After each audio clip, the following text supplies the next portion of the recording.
Chegou o dia do nosso último destino a Portugal. E Marvão não decepciona.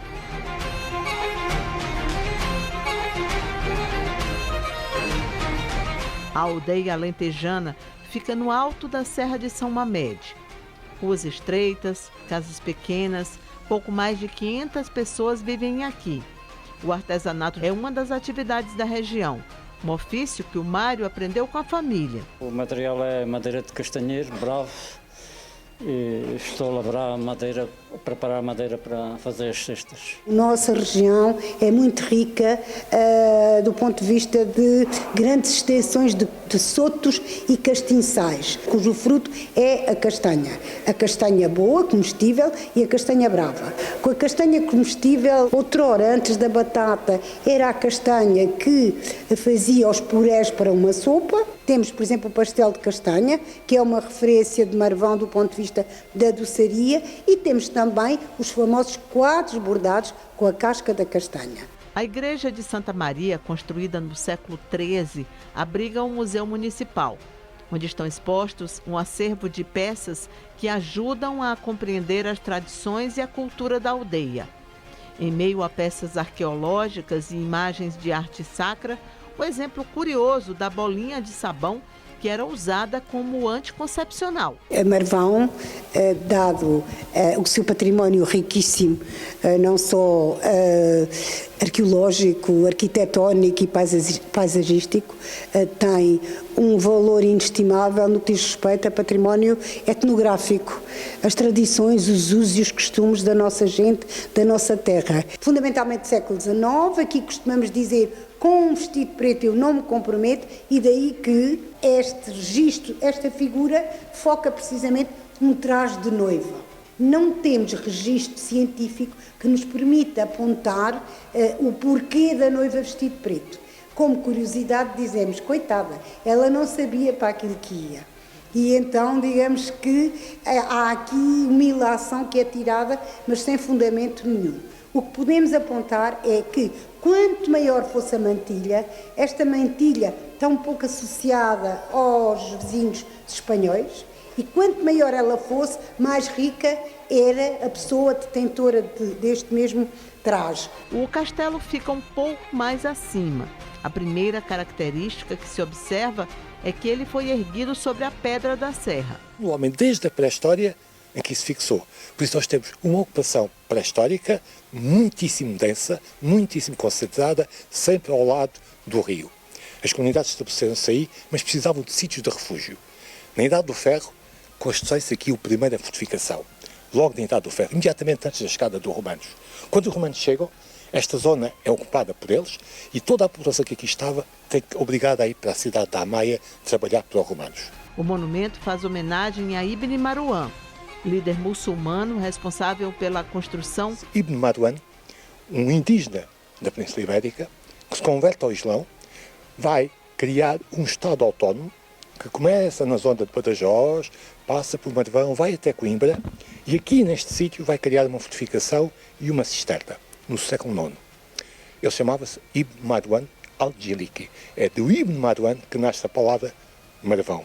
Portanto, nós estamos num sítio que começou a ser ocupado na Idade do Ferro, que os romanos controlaram, que depois Ibn Marwan vai novamente fortificar, e aqui institui-se, de facto, uma povoação já fortificada pelo Ibn Marwan. Com a reconquista cristã, Afonso Henriques ocupa este território, mas era um território em que a população não existia. A população tinha sido ou dizimada pela reconquista cristã ou tinha fugido. Então, esta zona é entregue às ordens religiosas para ser povoada. E logo em 1226, Marvão recebe o primeiro foral, a primeira carta de foral, e é atribuído o título de concelho. Passa-se o município mais importante desta zona, que dominava todo um território que se estendia para o lado de Espanha até o pé de Cáceres, e até o Tejo, e até a Ponte Sor, e até o Guadiana. O castelo fica dentro da fortaleza de Amaia. Mais de 800 metros acima do nível do mar, é onde nós chegamos agora, nesse ponto aqui do castelo. Para se ter ideia do nível de proteção dessa fortaleza construída no século IX. Aqui nós estamos exatamente na linha de tiro do canhão. disparado em direção ao território espanhol, porque esse era um espaço de defesa do território. Estamos da colina mais alta sobranceira ao Rio Severo. O Rio Severo é um dos poucos rios em Portugal que corre de sul para norte. Nasce na Serra de São Mamede, no sítio mais alto do Alentejo, e vai desaguar no Rio Tejo. Como parte das estratégias de defesa, o castelo possuía uma cisterna, uma das maiores de Portugal. Olha que a gente tem que entrar com a cabeça um pouco baixinha, porque... Ai, temos que tirar as máscaras. Entre sozinha. Uau! A acústica desse lugar é uma coisa impressionante. Daqui é uma cisterna. Olha isso.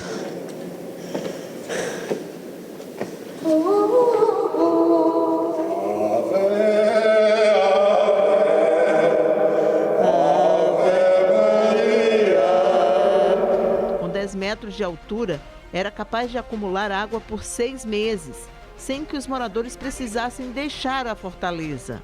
A água é fundamental à sobrevivência, como é óbvio. Nós estamos a muitos metros de altitude, onde as descentes não existem e é necessário captar as águas da chuva para conseguir manter esta fortificação em defesa.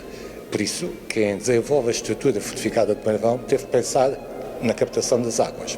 Esta cisterna, que é atribuível aos finais do século XVII, 1640, 1650, por aí, esses 6 meses possibilitava, claro, que as pessoas daqui pudessem sobreviver e chegar a outro inverno em que viesse novamente água. Ou seja, praticamente era uma cisterna eterna, porque de 6 em 6 meses, obviamente, que chove, e a vez de chuva havia novamente recolocação da água para se poder sobreviver. O que nos trouxe até essa aldeia do Alentejo foi o registro do primeiro nome dado à cidade de Castelo do Piauí. Documentos da criação do lugar apontam que a localidade chamava-se Marvão até 1958. O bispo do Maranhão, o Frei Manuel da Cruz, em 1742, é o homem que vai, de alguma forma, constituir, em termos administrativos religiosos, toda aquela zona do Piauí. E vai atribuir ao padre José Lopes Pereira, que era desta zona daqui, desta zona do Alto Alentejo, a responsabilidade pela organização religiosa da zona do Piauí. Portanto, o Castelo de Marvão, do Brasil, provavelmente tem a ver com estes dois senhores.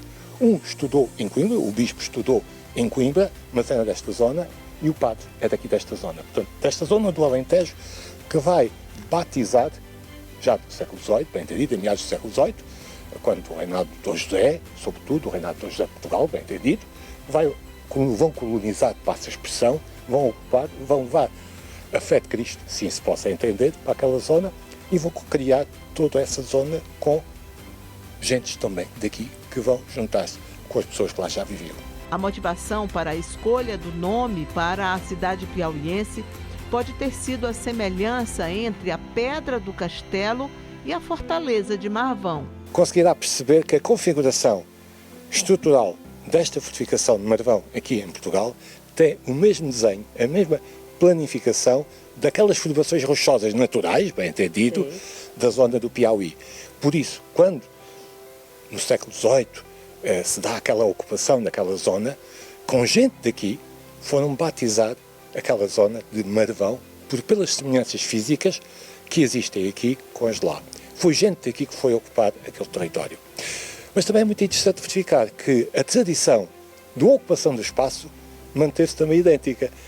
No Castelo do Piauí, Castelo de Marvão do Piauí, tem grutas com pinturas rupestres de estilo esquemático, e nós aqui, por baixo de onde estamos, nestas concavidades que sustentam esta fortificação, temos também abrigos com pinturas rupestres do estilo esquemático, muito idênticas à que existem lá. Até tem uma particularidade muito interessante. Nós temos aqui uma representação de uma mulher a dar à luz, uma parturiente. É a única pintura de uma parturiente em Portugal. Quando eu estudei esta parturiente, fui procurar paralelos. E onde é que eu fui encontrar um paralelo? Exatamente no Piauí.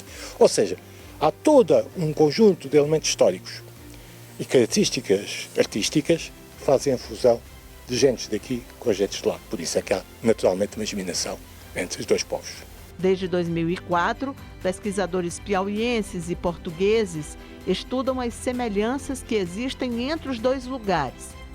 E ainda a proposta de geminação entre os municípios para estimular o turismo. Partiu primeiro de uma vinda de Marvão brasileiro cá, entretanto estabeleceram-se esses contactos, esses conhecimentos, que depois gerou uma ida de uma comitiva de Marvão lá a Marvão, lá no Brasil, portanto, onde existiram trocas culturais, históricas, e viu-se que efetivamente haveria a necessidade de dar continuidade a esse projeto, que posteriormente e depois acabaram também por vir a Marvão numa outra viagem. Portanto, nós estamos agora a ter esse conhecimento e é interessante mantermos essa troca de experiências de um lado e do outro.